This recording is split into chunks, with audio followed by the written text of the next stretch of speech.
আমরা তো ভাই দিলাম মাত্র ছোট ছোট জিনিস, তোমরা তো দেয় বেহেশতের টিকিট। এই অঞ্চলকে সমৃদ্ধশালী করতে গেলে শক্তিশালী দলের পক্ষে থাকতে হবে।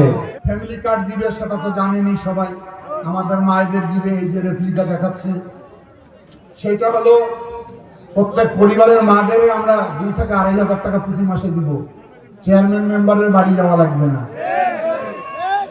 ওখানে গেলে অনেক সমস্যা হয়। ভোটার আইডি কার্ড যেমন হয়েছে, ধাপে ধাপে সরকারের পক্ষ থেকে সবাইকে কার্ড দেওয়া হবে। কৃষক ভাইদেরকে আমরা সার আর কীটনাশকের ঔষধ দিব। এখন ওরা আমরা তো ভাই দিলাম মাত্র ছোট ছোট জিনিস, তোমরা তো দেয় বেহেশতের টিকিট। ওটা কি আমরা দিতে পারবো? বেহেশতের মালিক কে? আসমানের মালিক কে? জমিনের মালিক কে? সূর্যের মালিক কে? পৃথিবীর মালিক কে? যারা এটা দিতে চায় তারা ঈমান নষ্ট করে ফেলে, তারা কুফরি করে। যারা এখনই এটা দিতে চায় মানে তারা একটা ভণ্ড।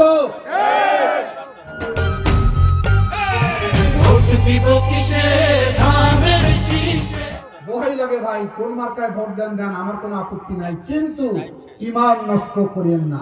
এই অঞ্চলকে সমৃদ্ধশালী করতে গেলে শক্তিশালী দলের পক্ষে থাকতে হবে।